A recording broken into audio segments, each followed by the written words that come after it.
दोस्तों सारी खबर पाने के लिए चैनल को सब्सक्राइब करें और उसके बाद ऑल नोटिफिकेशन पर क्लिक ज़रूर करें।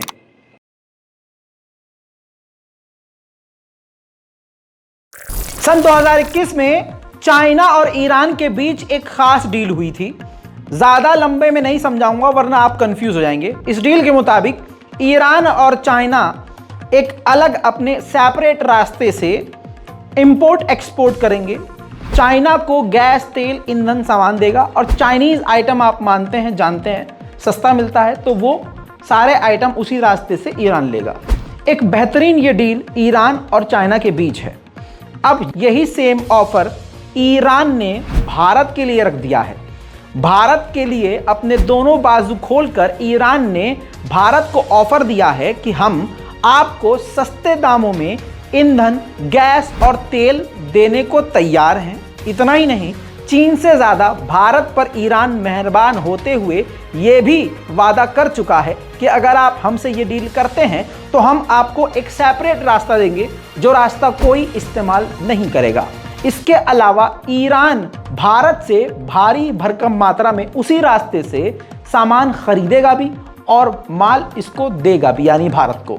फिलहाल अपडेट लेटेस्ट ये है, जो कि काफ़ी बड़ी जानकारी है, अलग से देना ज़रूरी था। भारत ने इस पर अभी कोई रेस्पॉन्स नहीं किया है। ईरान से तेल भारत सिर्फ अमेरिका की वजह से नहीं लेता, क्योंकि अमेरिका नाराज हो जाता है। लेकिन अब मोदी सरकार अमेरिका की बातों को नज़रअंदाज कर रही है। ऐसे में ये उम्मीद करी जा रही है ईरान के द्वारा कि भारत ये डील कर सकता है। मेरे दोस्तों, अगली खबर बड़ी ये है कि जो पाकिस्तान की आवाम कल तक तालिबान के सरकार में आने से खुश हो रही थी, तालियां बजा रही थी, अब वो सर पकड़कर बैठी है, क्योंकि तहरीक तालिबान पाकिस्तान समेत तालिबान का आतंक पाकिस्तान को ही कमज़ोर कर रहा है और पाकिस्तान की आवाम बहुत परेशान है।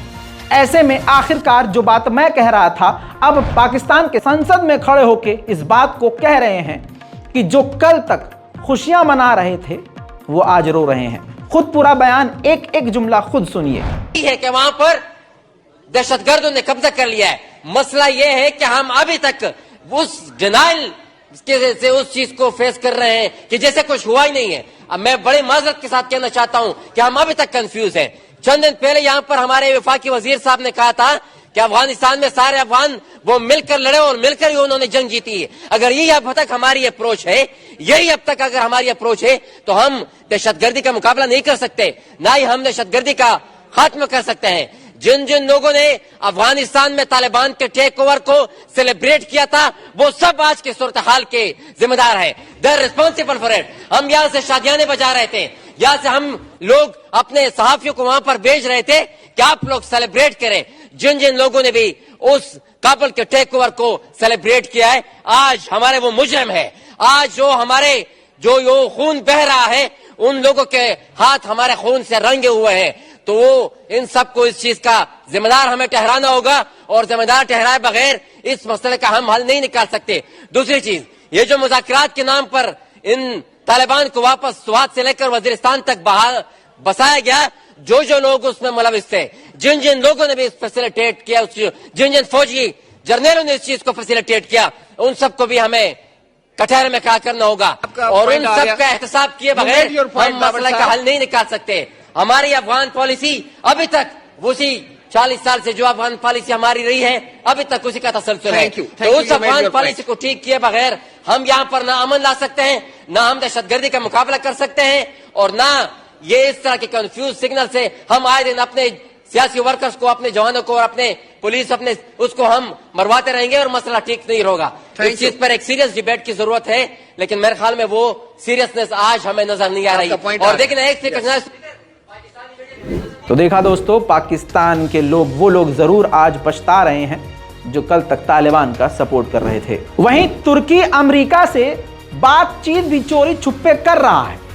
अमेरिका से F-35, F-16 की बात नहीं कर रहा हूं कि ये बात कर रहा, नहीं, अमेरिका से स्मॉल न्यूक्लियर रिएक्टर खरीदने की तुर्की बात कर रहा है, ताकि वो अपने यहां उसका इस्तेमाल बिजली उत्पादकों और दूसरे जैसे कोयला फैक्ट्री में उसका इस्तेमाल कर सके।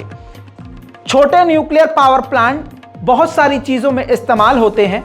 ऐसे में तुर्की को ये उम्मीद है कि अमेरिका उसको मिनी न्यूक्लियर रिएक्टर दे सकता है। देखना यह है कि इस पर अब क्या होता है। वहीं दोस्तों अगली बड़ी खबर मलेशिया से। ये ताज़ा तस्वीर देखिए जो आसमान से ली गई है।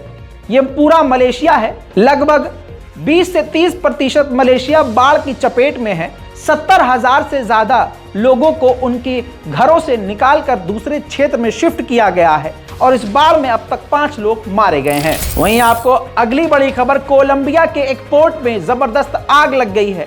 वजह सामने नहीं आई है, लेकिन यह तस्वीर कोलंबिया से सीधा आपके सामने रख रहा हूं।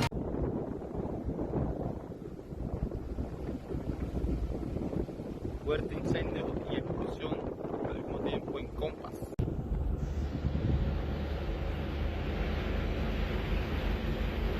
El agua.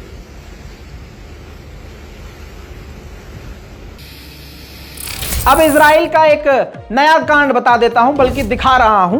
ये देखिए, अल कुद्स यूनिवर्सिटी के अंदर छात्रों के ऊपर उसने टीयर गैस फायर किया है।